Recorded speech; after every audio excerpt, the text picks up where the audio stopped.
The Morning Sports Desk, available on demand on Spotify, Apple Podcasts, or wherever you get your podcasts, and WadenaRadio.com. It is the Morning Sports Desk on a Thursday, the 1st of August. Corey, we made it past that darn month of July, and that means that high school sports are going to be on the calendar at the end of the month. How you feeling? They officially begin. I will. Here's how August works for me. My wife's birthday early in the month, my birthday, and then I start to really care about high school sports. Now, my birthday's so late at the end of the month that there's probably going to be some overlap. So what I'm admitting to you is that if a game happens for me before my birthday, I don't care about it that much. He's like, it'll be a miracle if you even go. If I'm at your game on August 28th or 29th, just know I haven't put much effort into it. He's sneaking into the broadcast like 5 times that it's his birthday tomorrow. Yeah. I mean, it's August 1st. I'm already talking about my birthday. So the Dairy Queen Queen ice cream cake is already being prepared. It is. It's turned into the unwritten rule at our house. Like it for Mother's Day, for birthdays, for Valentine's Day, for Father's Day, because it's Tuesday. Ice cream cake is the new unofficial partner of the Tackman household. It didn't rain today, even though it was supposed to. Let's celebrate. Let's get nice. All right. So a couple things happening in the month of August for the Minnesota Twins, which, first of all, got a nice win, salvage a series in New York. Yep. Pablo Lopez had a good outing, beat up on Luis Severino in New York, something that only happens because he's wearing a Mets uniform and not a Yankees one. But other than that, looking at the month of August, Corey, this is sneakily going to be a tough month for the Minnesota Twins.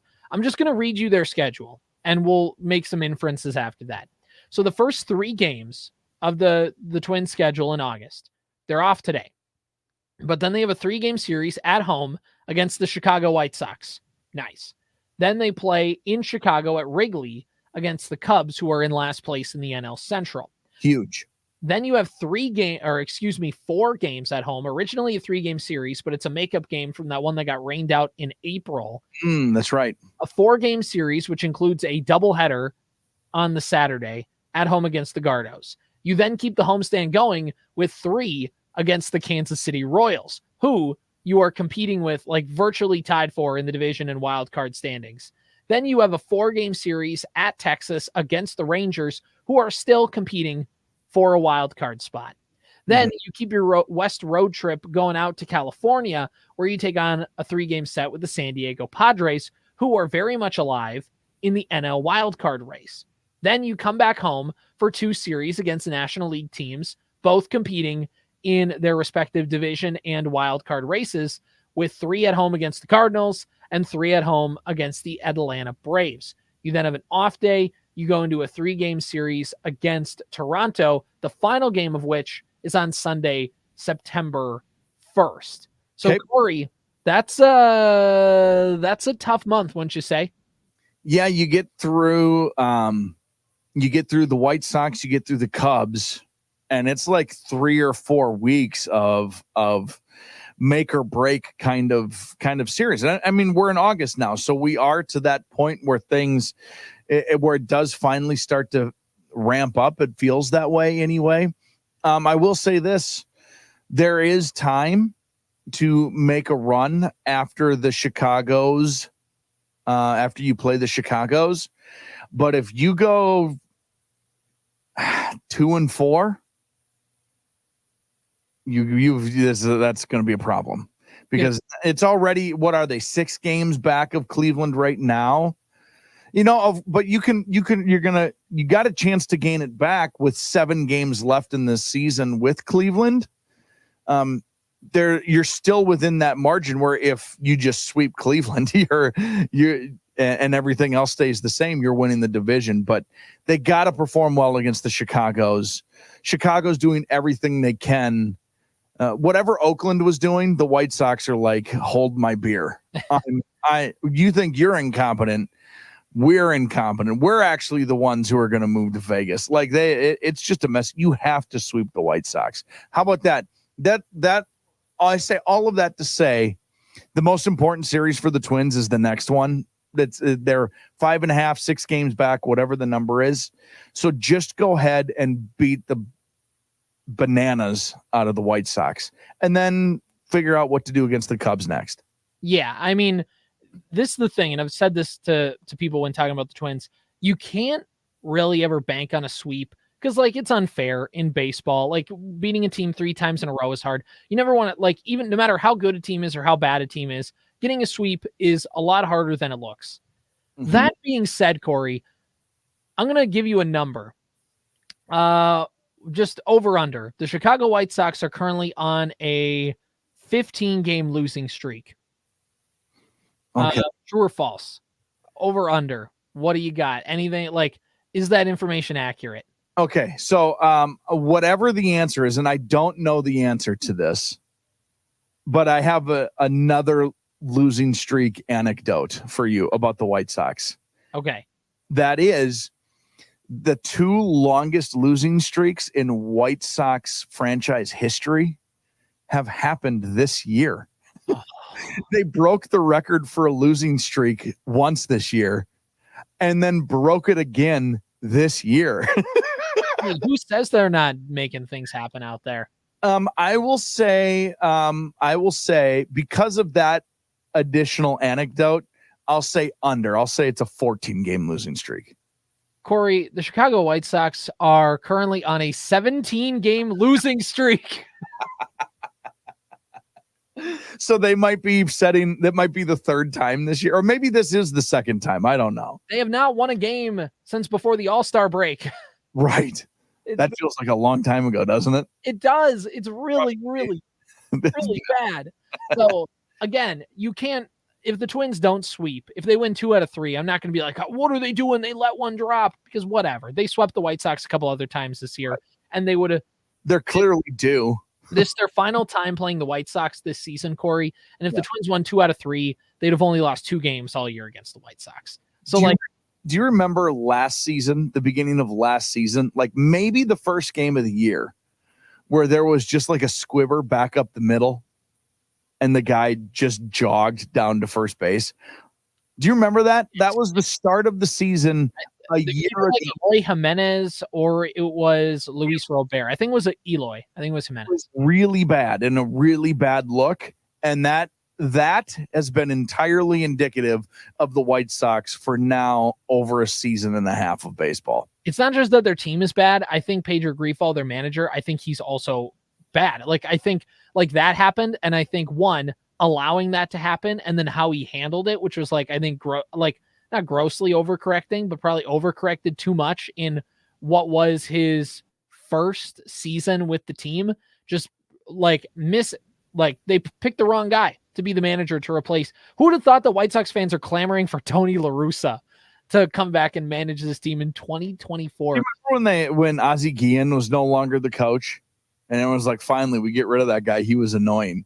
He has by far away been their best manager this century. He's been by far their best manager since Tony La Russa managed them in like the 80s or 90s or whatever it was. Like, it's insane. Ozzie Guillen, though, is on their post-game shows, and he just does not care. And it's probably because they know that TV deal is going to fall through in the next, like, you know what I mean? Like, everybody's local, they're not Bally, but like everybody's local cable deal is going to be done fairly soon. So I think they just have the energy of like, nobody's watching. I don't care. It's also Ozzy. Ozzy doesn't care. Right. He was talking about the trade deadline. He's like, he didn't name names. Just like a couple of White Sox players are talking about, I don't know, man, it's hard. I don't know if I'm getting traded. It's like, who wants you?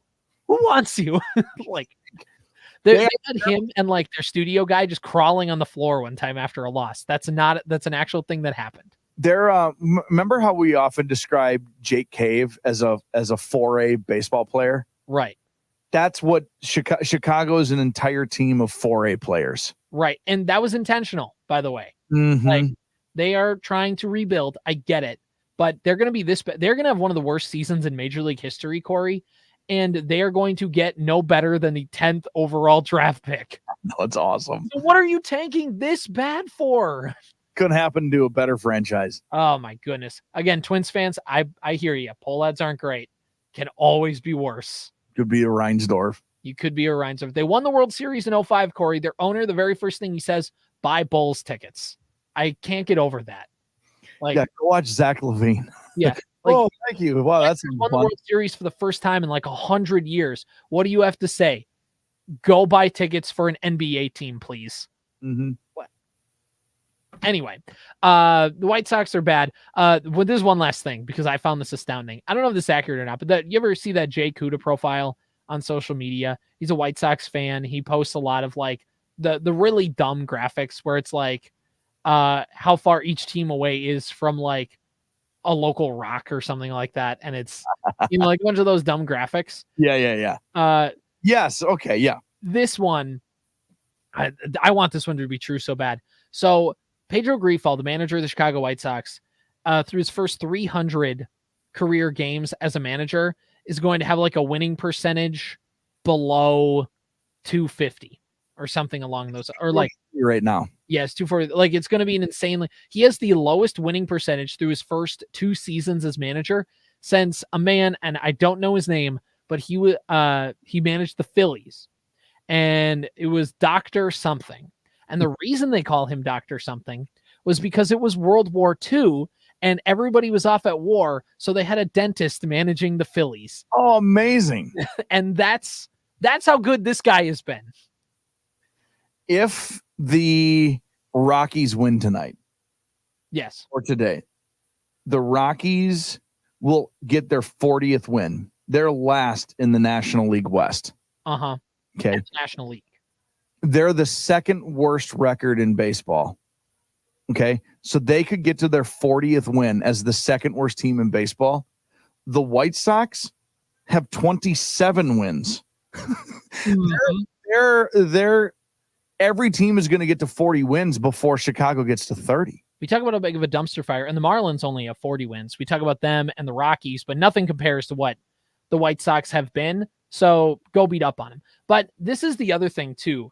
That 4-game series against Cleveland, imagine, because the Twins have lost their first 5 games against the Guardians. Imagine if the Twins go 2-3 in those games against Cleveland. 2-3. You just win 1 in each of those series. Well, now you're only 4 games back. Mm-hmm. Imagine if they and it matters because they play 8 games against Cleveland for the rest of the season. You have to go 6-2 or better. You have to win both of those 4-game series because then all of a sudden now the division lead is within 2 games. That's important. Well, if you get swept in that 4-game series, even if you lose any one of those 4-game series, it's over. The division's over. But I mean, yeah, the worst. You can split this series and still have a shot, and it is only early August, and even by the time that series with Cleveland is only a week away, there is time. Everyone thinks Cleveland's gonna at some point trip all over themselves. They start a series with Baltimore, I think, today. They're not, and they haven't, and as we know, sometimes the horseshoe is placed directly where it needs to be placed, and it doesn't. That's just how it's going to be. At some point after how many games are we into this season? Got to be almost 100. Got 100 games into the season. We're over 100 games. We're like 100. That's kind of who they are. So they probably are not going to go on some sort of long lull. Right. Gonna have to play better than them the rest of the way, Twins, if you want to get this division. Right. And then Kansas City, you're tied with in the division. You're playing them in 2 more series. You have 6 more games against them. Good. The Central's good. The Central is good. Who would have thunk? Probably because the White Sox are in it. Yes, but like teams are playing against. You're right, but teams are also playing against their division less than they ever have before because everybody plays everybody now. Right. So, like, I mean, it is true, but not to the effect that it was maybe the year the Twins won 103 games. 3 teams are over 500. The Royals actually have more wins than the Twins, but the Twins are in second place. And the Tigers are 52 and 57. They're scaring 500. Right. This could end with 4 teams above 500 and the White Sox. And go over to the National League because there are 1, 2, 3 teams, 4, 5, 6, 7, 8, 9. There's currently 9 teams with a winning record. But at one point during the season, there were 4 teams in the AL Central with winning records and only 4 teams in the entire National League with winning records. It was fascinating. So anyway, it'll be interesting. I mean, Texas and San Diego aren't slouches. San Diego is gearing up for a stretch run. Texas, I think the Twins will be fine in that Texas series, but it's 4 games. And as we know with the Bruce Bochy team, they can just turn it on like that and start ripping off wins at any point. St. Louis, I think, is beatable. I'm not certainly scared by them, but you have to beat them. And Atlanta is Atlanta. So this is going to be a tough stretch, is all I'm saying. I mean, really, till the close of the year, there's 8 to 9 weeks left in the regular season, something like that. Right. It's 2 months. There's 2 months left in the season, and probably 7 of those weeks are not easy weeks, at least. You're done playing Detroit already. You're going to be done playing the White Sox after this week. You're not playing Oakland again. You're not playing Colorado anymore. Your next week will be easy, and depending on if you suck for the next 7 weeks, your last 3 will be easy. Right, exactly. So you have in September, there's a series against the Angels, the Reds, and the Marlins. Good. But there's still some tough series that you have in there. So anyway, I mean, as it is, like, you want them to be a playoff team that has been through a gauntlet and has proven themselves, and we'll get a chance to see them do that. So here we go. The point is, buckle up. We're going to, by September 1st, we are going to, like, this thing will change dramatically, I think. There is very little scenario where the Twins are still 6 games back of the Guardians, tied with the Royals, come September 1st. There's going to be some kind of shake up in the standings, one way or the other. And one thing that can help the Twins, Corey, is Byron Buxton, who's putting together a sneakily good season right now for the Twins. He's played in 82 games. He has 13 home runs, a .278 batting average, an OPS of about 850, and a weighted runs created plus of 136. League average is 100.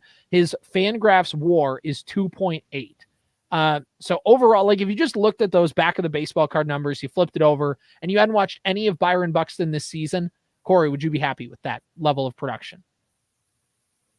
I think Byron Buxton's a very good baseball player. So if he's, as has always been the case, I just need Byron Buxton playing for my favorite baseball team, because if he's playing, they are better because of it.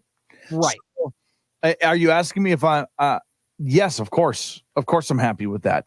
It is maybe the average not where you want it to be. I don't, there's some things that I suppose you could nitpick, but like he struggled early.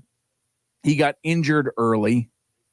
But for the most part, he's playing baseball. Since he came back from that injury, things have been different. So here are his stats, Corey, from opening day to May 1st, which is when he went on the injured list with a knee injury. He had, if you look at his stats, a .250 batting average. His OPS was under 700. His weighted runs created plus were 95, which, again, below league average. And that strikeout rate sitting at 32%, just 1 home run through the first month plus of the season. He misses some time, comes back. And one other thing, too, if you look at his average exit velocity, 89.6, just above league average, but nothing special. He comes back on the 18th, trying to get Fangraphs to work on me here. He comes back on the 18th of May.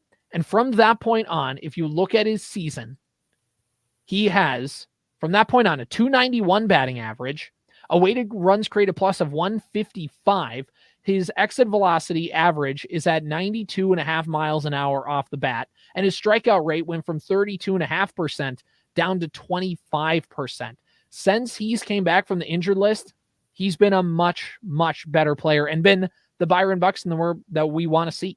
His slugging went up like 200 points, which is, he's a good player, and it will always be. I don't need to belabor this point. The frustrating thing is he just doesn't play all the time. And because when he plays, he's good. If he was just like your 8 hitter, and he wasn't playing all the time, life would move on. But he's not. He's a middle of the order, top of the order guy, and your center fielder who can play and has played at an MVP level for stretches. He just needs to play. The Twins are better when he plays. So it's awesome. It's you're right. It's kind of sneaky, kind of quiet since coming back from that injury. And I tell you what, that's probably the greatest news ever as a Twins fan, to like let Byron Buxton just float under the radar, you know? Right, exactly. And I want to pull this up here because people talk about, I saw somebody the other day because Buxton had a bad at bat in the 2-0 loss, or I think he struck out with a couple runners on late in the game. And somebody put basically to the effect of, nobody is more overrated than Byron Buxton. And like, there's a case to be made of like people buy too much into the hype. Fair. But also he never plays, right? He's injured all the time. Right. Fair. You can get the sentiment, but at the end of the day, he's a good baseball player. And everybody points to the contract of him being an albatross of a deal. How dare they pay Byron Buxton the money that they do? And if you look at Spotrac and kind of look at this, he's the 5th highest paid center fielder in terms of just the value of the contract, but that's because he signed a 10-year, $100 million contract. If you look at just the amount of years or average annual value of the contract, and Byron Buxton is right now sitting at 6th in baseball. Mm-hmm. And if you look, it's $14.2 million, which again is a decent amount of money, especially for where the Twins are at. But like, all I'm saying is I think people want to point to that contract being bad because they're paying him $14 million. And if you just look in the context of where he's at, Corey, is Byron Buxton a top 6 center fielder in baseball? He is exactly where he should be. He is not paid as much as Aaron Judge and Mike Trout, and those guys are superstars, and they play all the time. I'm going to keep hitting that point. Well, not so much for Trout, but yeah. Right. Everybody below him, Buxton's a better player than Kevin Kiermaier and Harrison Bader and Michael Harris and Louis Rupp. Like, he's better than those guys. He just doesn't play very often, which is why when you go back to when he signed that extension or that deal, we all said, what a perfect deal for everybody. He got a fair amount of money with an unbelievable number of incentives attached onto it, that if he plays, the Twins will be more than happy to shell out because he's playing, which is the most important thing. What's that stupid thing they say all the time in every sport, every draft? He's got the greatest availability. Right. Buxton is not always available. So it's perfect. I have no issues with any part of the money that he's making. There was a claim that people have been making about Buxton, and just that he's overpaid. He's overpaid. He's making too much money, and whatever. Like, you can have a criticism of the contract. I'm not saying you can't, but all I'm saying is, like, I think it's a lot of surface level because you look and see that he's getting paid $14 million. But if you look in the context of position players, Byron Buxton's not even like in all of baseball, I should say. Byron Buxton's $14 million a year isn't even in the top 100 of yearly salaries in baseball. So I disagree with you. I don't think you can complain about the contract. I think it's a perfect contract. That's what I'm saying. I think people look at the number he's being made per year and they don't, like, it's again like a person who goes to the movies for the first time in 20 years and it's like, a bucket of popcorn costs how much? Sure. Like, if you don't pay attention to, it's like remember when the Vikings signed Sam Darnold to a $10 million deal for 1 year and everybody went, whoa, they're paying him so much money. But like, in terms of quarterbacks, that's like nothing. That's like what a backup quarterback is going to make in the NFL. That's a good rate for a Sam Darnold. Right. For a center fielder like Buxton, if he's at the peak of his powers, he'd be making $30 million a year.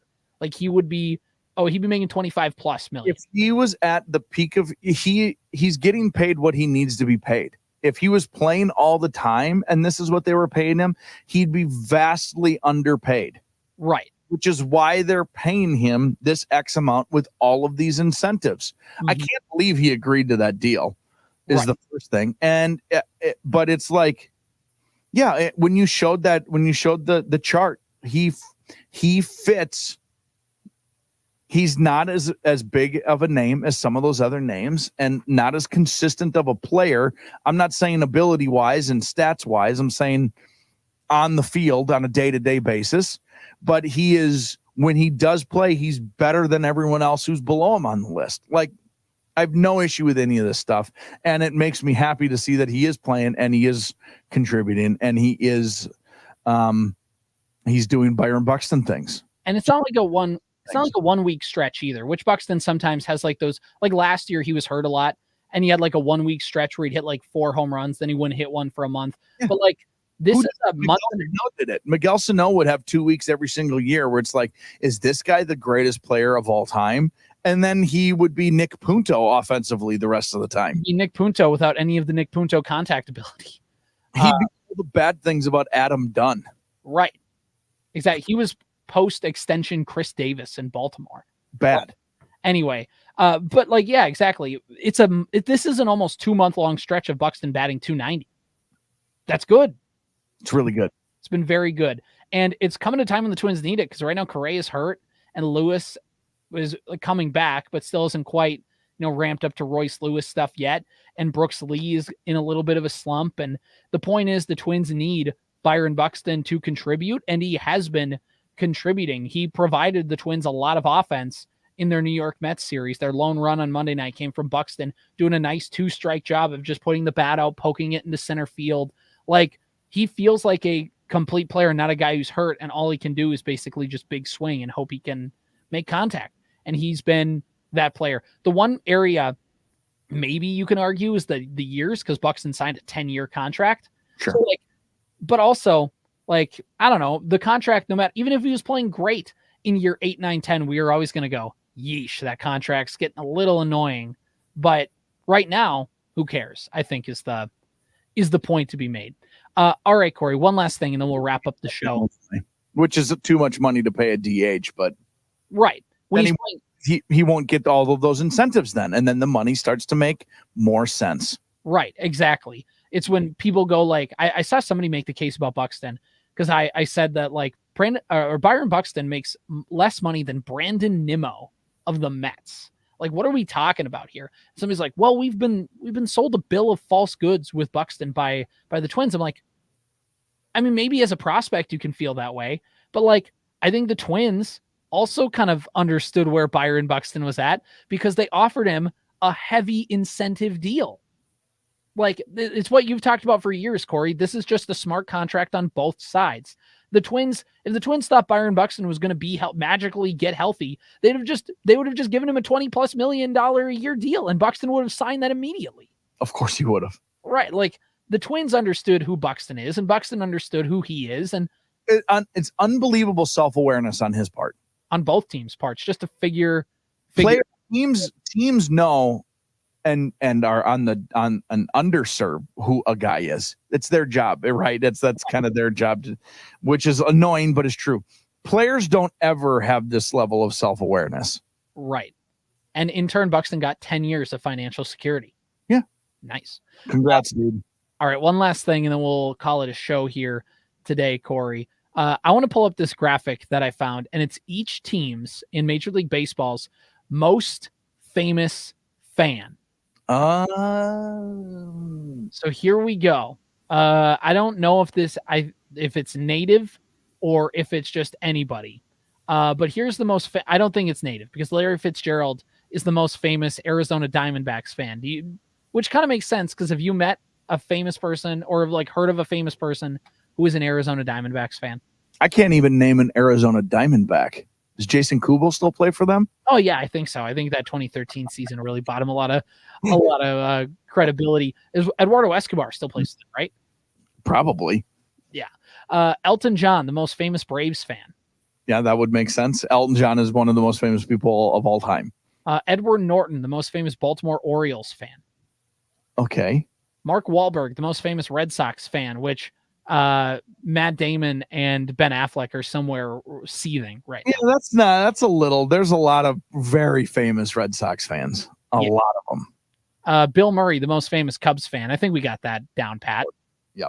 Barack Obama, the most famous White Sox fan. Sure. Down pat. Darius Rucker, a Cincinnati Reds fan. Are you surprised by that? I am, because he's like such a South Carolina, right? Isn't he South Carolina guy? Uh-huh. They don't, who else? I just would have assumed he would have gone to like, he'd be a Braves fan or something, or go up the coast to Baltimore. But yeah, sure. I guess Cincinnati's weirdly. Well, I mean, you got to imagine too, by the time he was growing up was probably the peak of Big Red Machine. You know what I mean? Yeah, that's true. Yeah, good point.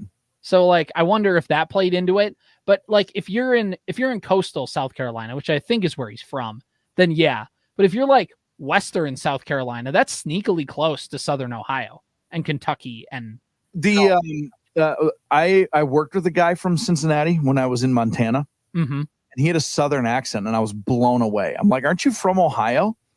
He goes, "Yeah, I'm from Cincinnati with a Southern drawl."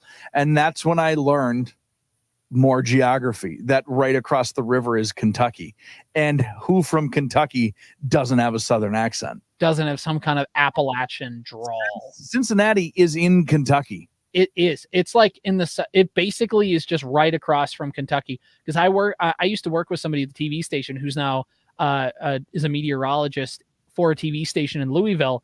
And I'm like, what's even like the fandom there? He's like, oh, they're big Reds fans. He's gone to Great American Ballpark like 3 times. Mm-hmm. Like, it's just right there. So anyway. Yeah, it's Kentucky and Cincinnati are the same as Moorhead and Fargo. Right. They're the same. Darius is from Charleston. Charleston. Yes, that's along the coast. So all right. Well, he's super famous, so that makes sense. That makes sense. Tom Hanks, the most famous Guardians fan. Is Tom Hanks a Cleveland guy?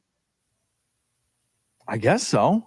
I guess now I have to not like him anymore. It's funny because I would have assumed it'd be like LeBron or something, but LeBron is notorious for wearing Yankees caps. Right. Because he's of the age. He's like just a little older than me when those 90 Yankees teams were slaughtering the world. Mm-hmm. Okay, sure. Peyton Manning, the most famous Colorado Rockies fan. I guess. It's weird with Peyton Manning how basically he has just ditched anything with Indianapolis and has basically associated himself with Denver all the time, which maybe is something about the ownership in Indianapolis, or just maybe how his tenure with the Colts ended, but it's fascinating. Yeah, I don't know. I think probably Indy just moved on. Right. Very quickly. Very quick. Like they completely tanked while Peyton Manning was rehabbing. And if Brock Osweiler would have worked out in Denver, Denver would have moved on too, but he's kind of the last savior there, you know. Eminem, the most famous Detroit Tigers fan. I think we're all good on that one. That's fine. There's a lot of very famous people from that state. Travis Scott, the most famous Houston Astros fan. Okay, sure. Paul Rudd, the most famous Royals fan. Kate Upton. Is Upton more famous than Travis Scott? Well, I think she's in the Detroit and Houston fan, so I think that vote got split. Or does she not count because she married one of them? Do you not? It'd be like my mom. If anything, you're a really big fan if you married in. That's true. All right, next. Paul Rudd, the most famous Kansas City Royals fan. Sure. That's fair. It's either him or Rob Riggle. So it's probably got to be Paul Rudd. Or isn't John Hamm is from that part of the world too, is he not? Yeah. But he's probably a Cardinals fan. Probably. Will Ferrell, the most famous LA Angels fan. Yeah. Is there an Angels fan? I mean, I remember when in the early 2000s, when the Angels and Twins were very good, the Dodgers were not. And it was like all of those celebrities that you'd see out at Chavez Ravine in their Dodgers blue were all of a sudden showing up with the stupid rally monkey and Angels red. Uh-huh. The rally monkey is going to haunt you, Corey, isn't it? Hate it. I hate that thing. The most famous LA Dodgers fan, Snoop D-O-double-G. I mean, that's probably true. That's probably just Snoop is hosting the freaking Olympics, for crying out loud. Who's more famous than him? You ever see that somebody put on social media? They're like, my mom sent me a clip of Snoop Dogg at the Olympics and said, "Isn't this funny?" And then I had to remind her that she grounded me for listening to one of his songs. Yeah, no kidding. The most famous Miami fan is Marlins man. Yeah, that's Dan Le Batard. Marlins man. That guy. That guy's such a big Marlins fan. He doesn't go to any of their games. He goes to literally every other stadium but Marlins. And I can't blame him, honestly. Most famous Milwaukee Brewer fan, Giannis Antetokounmpo. Okay. A decade ago, it would have been Aaron Rodgers. Some of these athletes that are called out as the biggest fan is a little disingenuous. How about the Twins? How about Nick Swardson? Is that who it is? I was actually hoping you were going to have me guess because he was going to be in the first three names I'd guess. Yeah. So I guess, but is it? But is it really? I feel like it's got to be in on there because I feel okay. So this is the other Minnesota fan, and he's from North Dakota. It's so annoying, but like, isn't Josh Duhamel more famous than Nick Swardson? You'd think because Josh Duhamel's like a movie star. Nick Swardson's a comedian. There's a difference, right? A almost 50-year-old comedian who can't stop telling drug stories and drinking stories and how he blacked out last weekend. Right. How about it's more that Nick Swardson is much more active about his Twins and Vikings fandom, whereas Josh Duhamel, it feels a little more like fair-weathery. Does that make sense? But he's from North Dakota. So like, who else is he rooting for? Yeah. I don't think it actually is fair weather. And when I lived in Eastern Montana, the regional NFC team was the Vikings. I was amongst Vikings fans in Eastern Montana. Mm-hmm. So I like Nick Swardson's cool. I don't have an issue with it, but there's not. You felt like there could be somebody better. Is Kevin Garnett? I mean, we're just listing athletes who lived in that community. Do you think 10 years ago it's Prince? I think Prince would have certainly been Timberwolves. Prince, yeah. I don't know that he cares. He cared. He showed up to Target Field, but I don't think he's like on a day-to-day basis. Right. Watching the standings. I mean, probably not. I don't know. But he was a huge basketball fan. I know that. So a couple New York teams that are pretty cut and dry. Jerry Seinfeld, the biggest Mets fan. Jay-Z, the biggest New York Yankee fan. Do you know why the New York Mets chose the colors they did? I learned this the other day. Because the Giants and the Dodgers both left. So it was a way of like, these are the colors of both the famous New York. Blue and Giants orange. Uh-huh. That's cool. That is really cool. And the colors really work. Yeah, they're sweet looking, except for the part where they also are the University of Mary colors, and I don't have time for that. No, you Mary, don't have time. Never heard of her. Bruno Mars, the biggest Oakland A's fan, which is good because I'm surprised they still have one. Yeah, right. The next person in line after Bruno Mars is Chuck, who has season tickets for Section 227. He hasn't gone to a game. He just scalps them to the tourists who come by. Right. Miles Teller, the most famous Phillies fan. Okay. That's fair. He's a couple of years ago, that would have been white hot because of Top Gun, but it might also be Mike Trout. The real answer here. At this point. No, Miles Teller is cool. That's the name of my oldest. And I don't know if I've ever told you this story. If you ask my wife, she's the one who suggested that name. If you ask me, I'm the one who suggested it. And if you ask an objective source, I was the one who actually suggested that name first. But I liked that name because of Miles Davis. And my wife thinks Miles Teller is good looking. So that's why she liked it. It helps a little bit, you know? Meanwhile, could you imagine me suggesting let's name a daughter Sydney? You imagine now that how come women get to pick names because they think somebody's cute? But if I said like I insist on my daughter being named Brittany because I love Britney Spears, how would I would get in so much trouble for that? Yeah, and you said it on the World Wide Web, so you're already cooked. I'm sorry. No, it's fine.